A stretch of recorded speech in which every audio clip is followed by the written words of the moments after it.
ক্ষমতাচ্যুত আওয়ামী লীগ সরকারের সাবেক স্থানীয় সরকার মন্ত্রী খন্দকার মোশাররফ হোসেনের বিদেশ যাত্রায় নিষেধাজ্ঞা দিয়েছেন আদালত। দুর্নীতি দমন কমিশনের আবেদনের পরিপ্রেক্ষিতে গতকাল সোমবার ঢাকা মহানগরে জ্যেষ্ঠ বিশেষ জজ মোহাম্মদ জাকির হোসেন এই আদেশ দেন।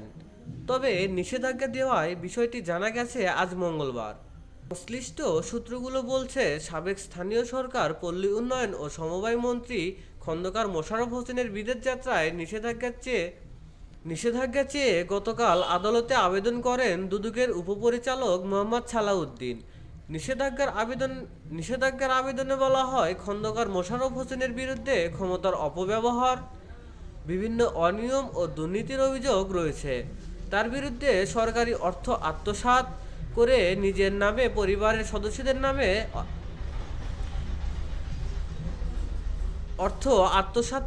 নিজ নামে ও পরিবারের সদস্যদের নামে জ্ঞাত আয় বহির্ভূত সম্পদ অর্জনের অভিযোগে অনুসন্ধান করছে দুদক। তিনি বিদেশে পালিয়ে যাওয়ার চেষ্টা করছেন বলে দুদক জানতে পেরেছে। শুনানি নিয়ে আদালতে খন্দকার মোশাররফ হোসেনের বিদেশ যাত্রায় নিষেধাজ্ঞা দেন। 2008 সালে আওয়ামী লীগের মনোনয়নে ফরিদপুর 3 আসন থেকে প্রথম সংসদ সদস্য নির্বাচিত হন খন্দকার মোশাররফ হোসেন। 2009 সালে তিনি প্রবাস কল্যাণ ও বৈদেশিক কর্মসংস্থান মন্ত্রী হন।